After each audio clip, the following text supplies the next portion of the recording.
connection doesn't stop there. Our Delta Sync seatback screen brings a smarter, more personalized experience right to your seat. We've got you covered with real-time travel updates and connecting flight information, plus thousands of hours of new movies and trending series with recommendations just for you. Pick up where you left off with our Resume Watching feature and add your favorites to My List. To access, click the Login button on the top right of the seatback screen. Then use your mobile device to scan the QR code and follow the instructions on the Fly Delta app to securely log in. Shortly after we've arrived at the gate, you'll be automatically logged out of your seatback screen. Make the most of your travel time and stay connected all flight long with Delta Sync.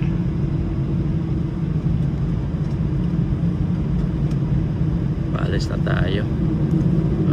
6:30 na pero madilim pa sa labas. Winter na kasi dito. Yung sa North Carolina. Papunta tayo ng Tampa, Florida. It's about 2 hours flight. Ito yung runway dito. Kikita natin sa labas. Magaling din yung piloto. Kaya sanay sa night vision. Yun, kabila may nag-fly, may naglipad na rin, may nag-take off. Ayan. So ito yung runway dito sa RDO.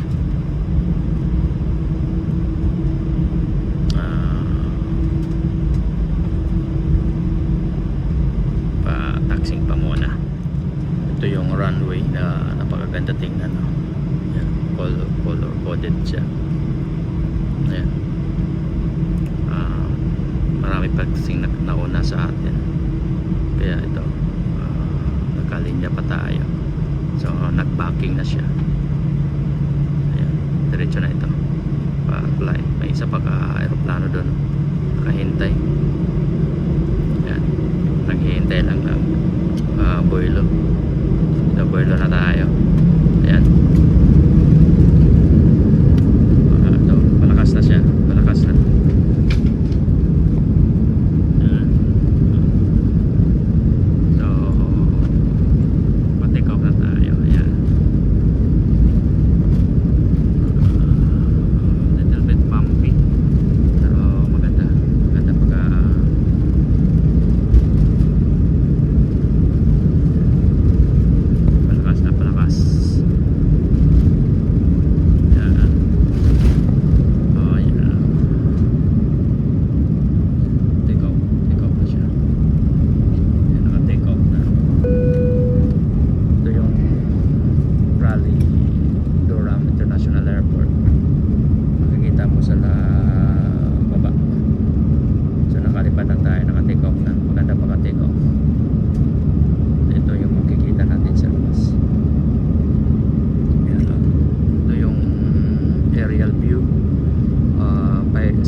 Siya kasi winter na.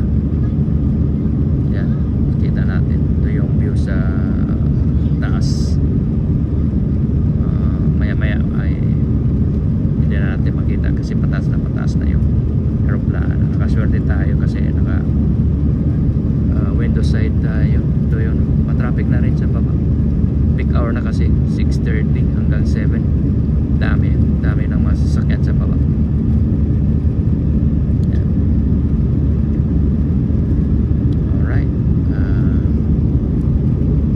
Pagka-take off natin ngayon.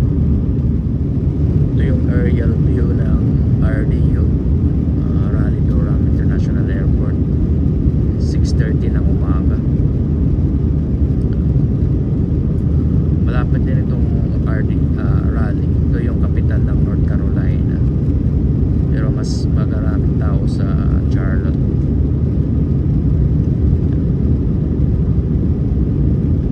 Populated na rin siya, pero maganda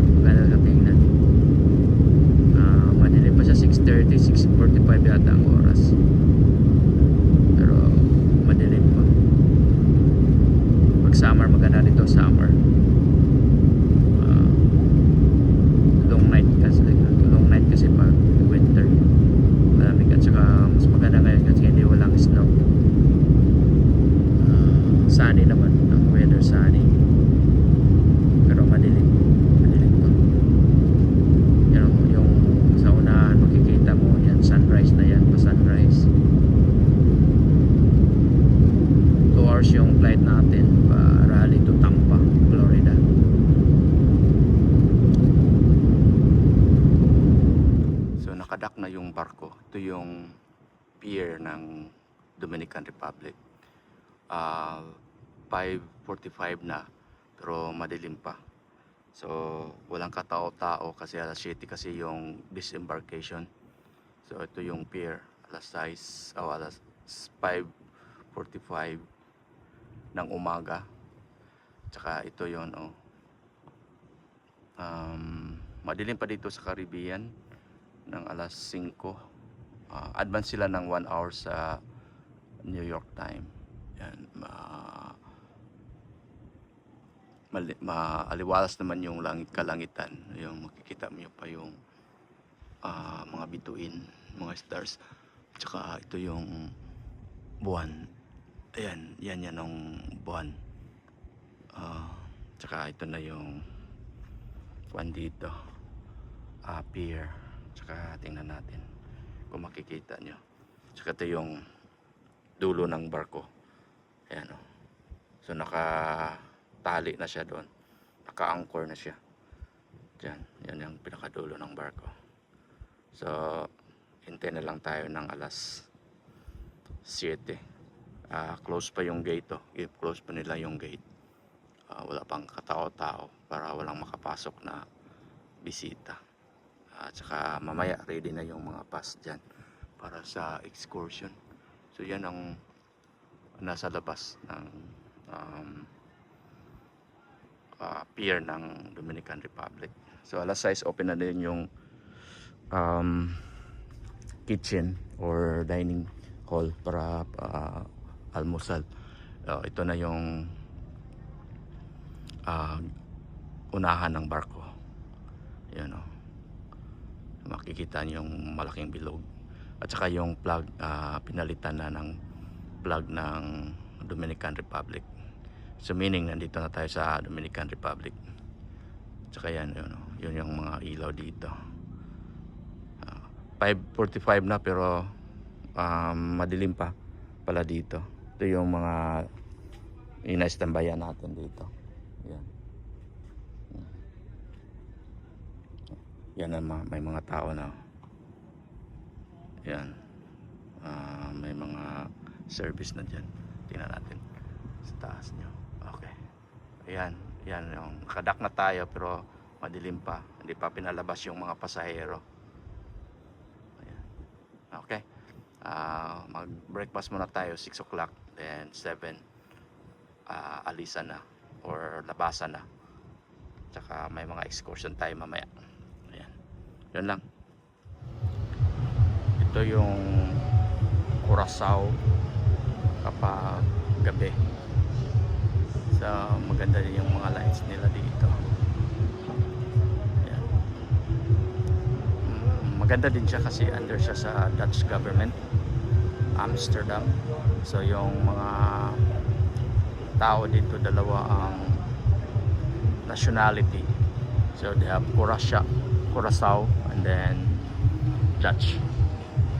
So at saka yung population nila is only more than 100,000, like 115,000 legally. This is what the tourist guide said. So kunti lang sila dito.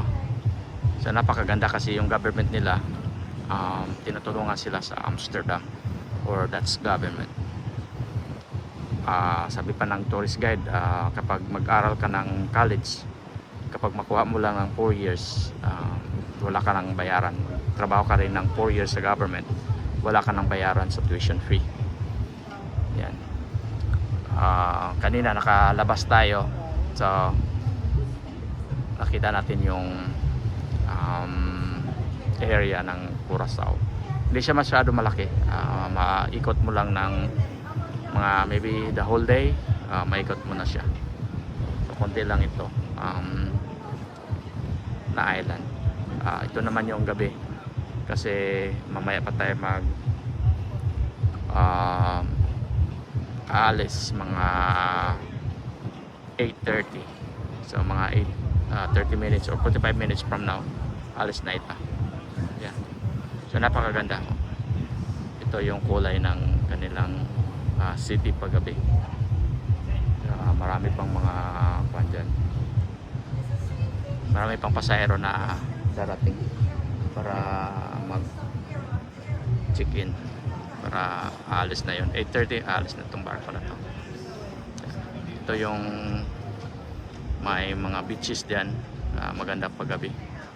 Yan, may mga tourist diyan, pero napakalaking contribution ng cruise ships kasi tatlo yung cruise ships at halos aalis ng gabi. Walang overnight stay yung cruise ship dito. Day trip lang, tsaka alis na ng gabi. Bukas na naman darating tayo sa Aruba. Ayan. Napakaganda dito. Tsaka medyo mahal siya kaysa compared to Dominican Republic, pero maganda naman yung serbisyo nila dito. Tsaka maganda yung, mas mayaman sila dito kaysa Dominican Republic. Maraming mga tourist spot din dito, maraming flights din dito. Ang problema lang ngayon kasi malapit sila sa Venezuela. Makikita mo mga 120 kilometers, makita mo yung boundary nila sa Venezuela. Ayan.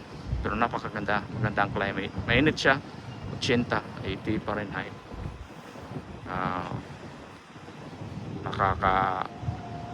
Itim din pag babad ka sa araw, pero maganda yung lugar nila. Ayan. Alis tayo mamaya mga 8:30. So itong barko na to, isang cruise ship na to, Royal Caribbean, paalis na sila. Ewan ko kung saan sila papunta, pero galing ito sa Curaçao. So silang nauna sa atin. 8:30 tayo mag embark. So yan, makikita mo paalis na sila.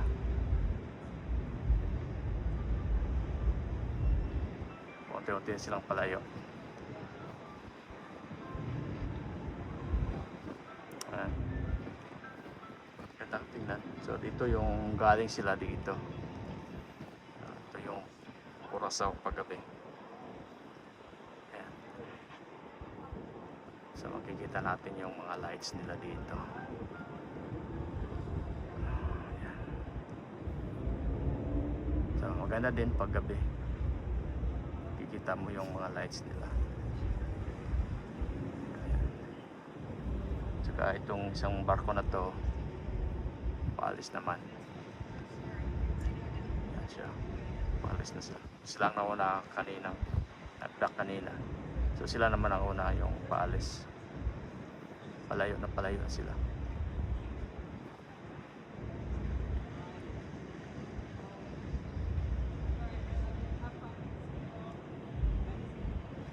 Ayan.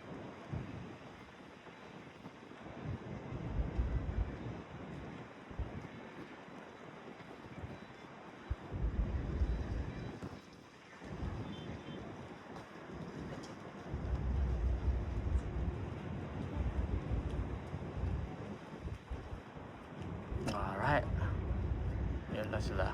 Okay, mamaya pa tayo paalis. Okay, yan, palayo yung isang cruise ship. So galing sila dito rin sa Curaçao, so nauna sila naka-dock. So una din sila na umalis. Ganda ang tingnan, no?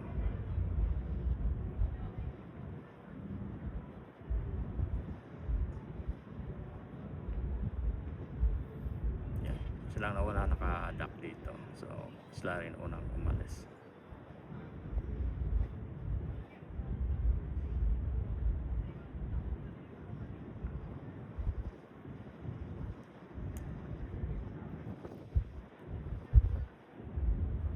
Maganda, hindi malakas yung hangin ngayon, kaya nakuha natin. At saka hindi maingay, kasi kanina maingay. Malakas ng hangin.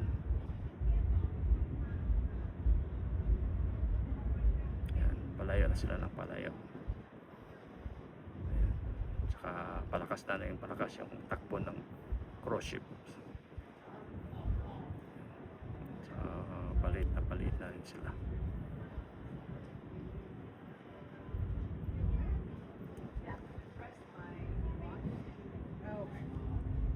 Ayan. Palayo na sila. Hindi natin sila makikita.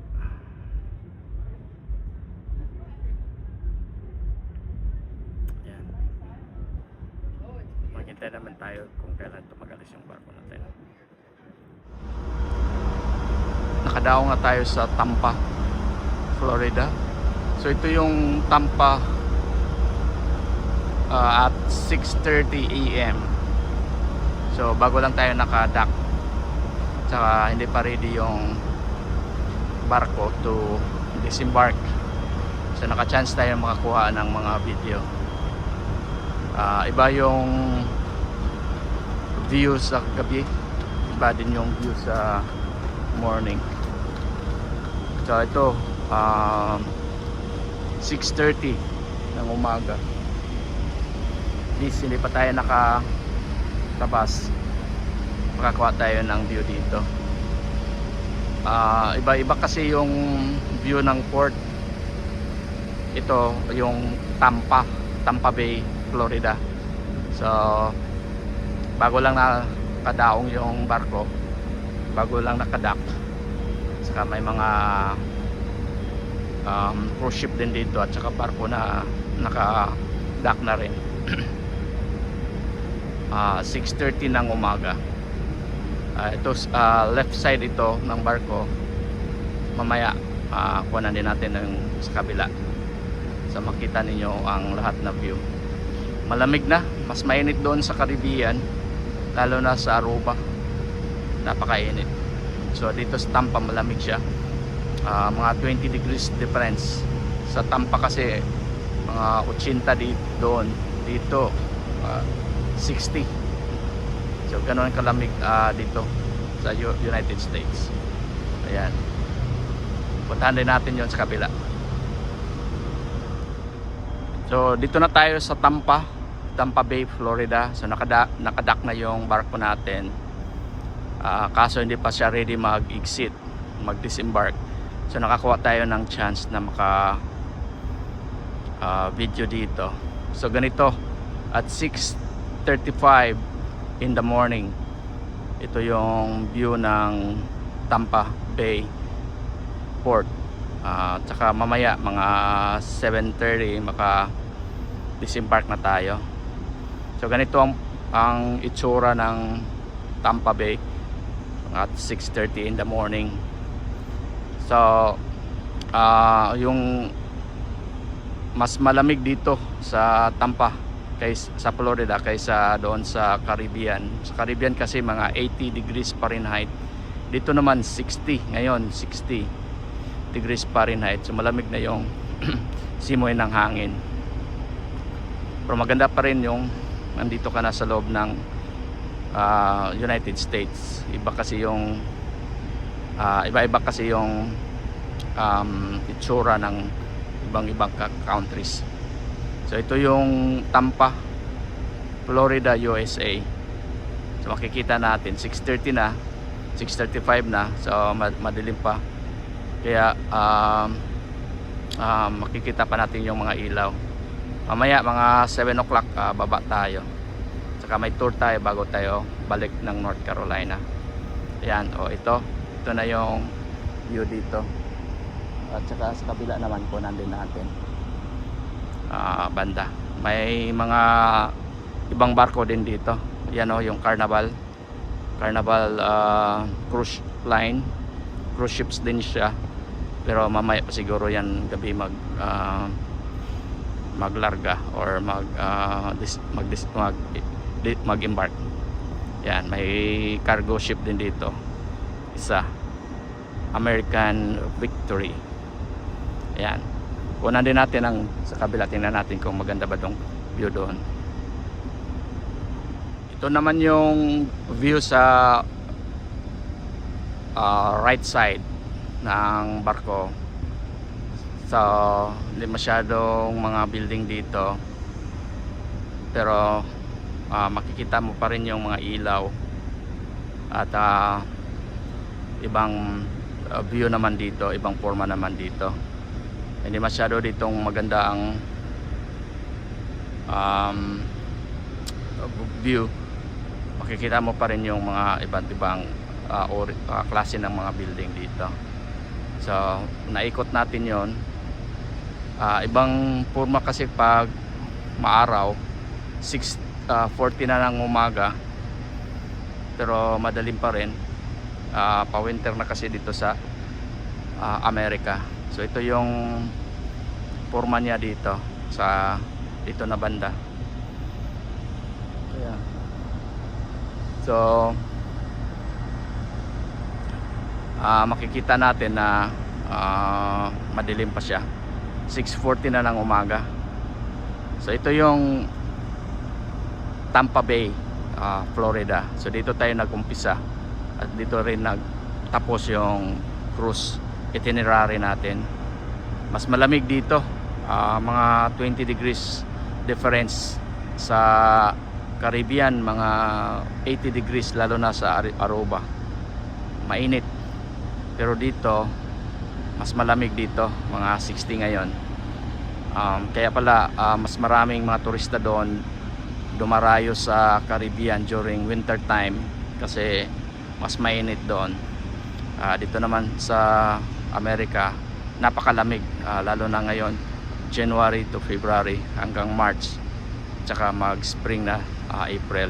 So maraming mga turista doon pumupunta sa Caribbean para makaiwas ng lamig. So ito yung view ng Tampa, Florida, 6:45 ng umaga. Ayan. So ito na yung Port of Tampa Bay. So hindi pa tayo nakalabas kaya nakakuha tayo ng video. Ito yung marka nila, oh. Port of Tampa Bay.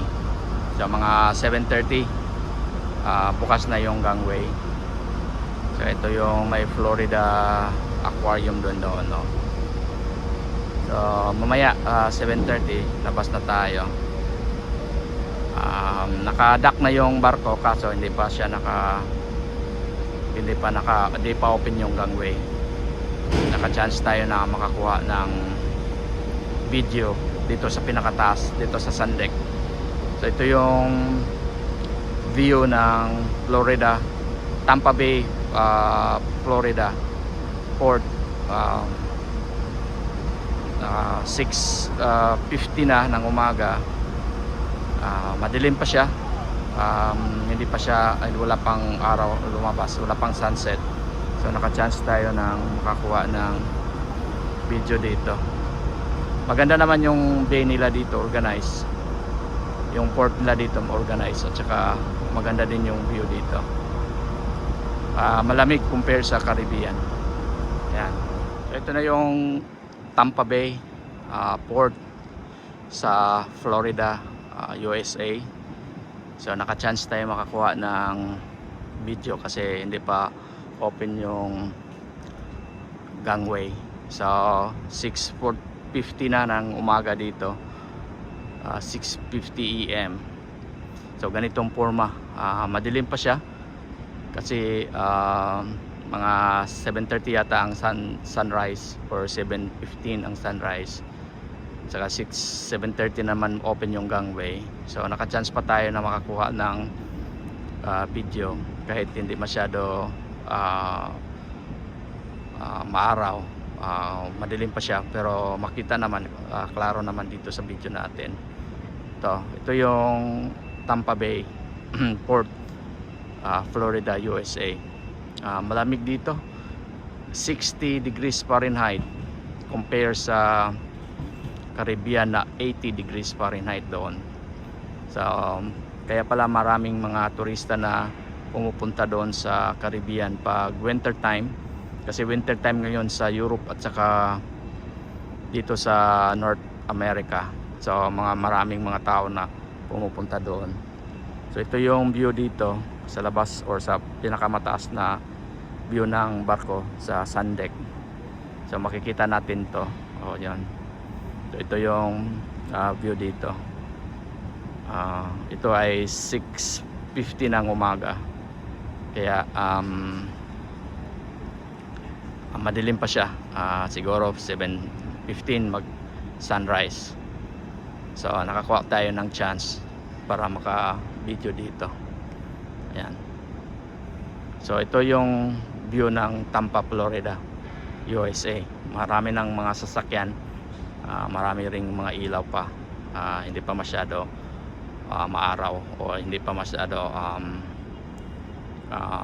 makita yung mga building. Madilim pa siya. Ito naman yung view dito sa kabilang wing ng barko. So makikita natin na hindi masyado busy dito na part, kasi ito yung parang housing or apartment area. Hindi na natin ma-appreciate kasi madilim pa, pero maganda organize ang lugar nila dito sa Tampa Bay, Florida, USA. 6:50 na ng umaga. So ito yung view ng other side dito sa Tampa Bay. Na marami na ring ibon, kung makikita mo dyan sa baba, mga seagull at saka mga pelican. Malinis yung dagat nila dito, tsaka napaka organized, hindi matraffic or hindi maraming mga barko na nakabalandra. So nakadak lahat yung mga barko dito. Ayan. Iba kasi yung forma pag umaga or maaraw. 6:50 na ng morning pero wala pang araw, hindi pa lumabas yung araw, si haring araw. Kaya makita mo na iba't ibang kulay ng ilaw dito sa banda dito na view. Sa kabila naman mas maraming tao doon at maraming sasakyan. Dito banda wala, hindi masyado, pero may makita mo na maraming mga apartment or mga pabahay dito or mga individual single houses dito. Yan o, yan mga parang townhouse or apartment or residential area. Yan. Ayan. Mamaya labas tayo, mayroon tayong tour sa Tampa. Sana hindi magulan. As items of the ship during flight. Feel free to use your mobile device. Please keep the aisles clear of any potential trip hazards such as blankets, bookshelves, newspapers, or feet throughout the duration of our flight. Federal regulations prohibit the use of cellular networks. The use of Wi-Fi to make phone calls or video chat is not allowed. Wi-Fi is available so you can sit back and relax and stay connected for all SkyMiles members. Once it's safe to do so, flight attendants will be in the aisles. We're pleased to offer a variety of complimentary drinks and snacks from brands you know and love. For a full list of products and alcoholic beverages available for purchase, kindly take a look at your food and beverage tab on your in-flight screen. You'll save 20% and earn double miles when you use your Delta SkyMiles credit card from American Express. At this time, we invite you to sit back, relax, and enjoy what's left of this 1 hour, 23-minute flight into Tampa. Delta Flight 1279 service to Tampa. My name's Chris. I'm delighted to be your flight leader on today's flight. I'm assisted by 3 other outstanding Boston-based flight attendants. Together, we'll do everything we can to ensure you have a fun, relaxing, and most importantly, a safe flight.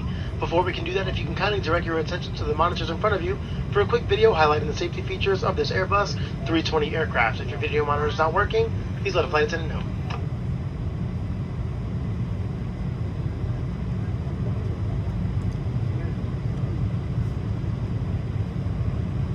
Welcome aboard Delta Flight 1279 down to Tampa. Looks like they're going to get us out of here 5 minutes or so early. Once we get taxi, going to be a good 10-minute taxi, and once we get off the ground, it'll show about an hour and a half en route. Should be a pretty decent ride most of the way. We might just get a few bumps, but I don't anticipate it being too bad. So I should be able to get that seatbelt sign off relatively early. If there's anything else to do, let us know. Otherwise, thanks a lot for flying with us, and we'll see you in Tampa. Properly stowed. You may continue to use your mobile device as long as it's set to airplane mode, securing your hand or pocket. Prior to pushback, all large electronic devices, such as laptops, must be stored in a bag underneath your seat or in an overhead bin. They may not be stored in seat pockets. At this time, please bring all seat backs and tray tables to their upright and locked position and ensure your aisle armrest is lowered.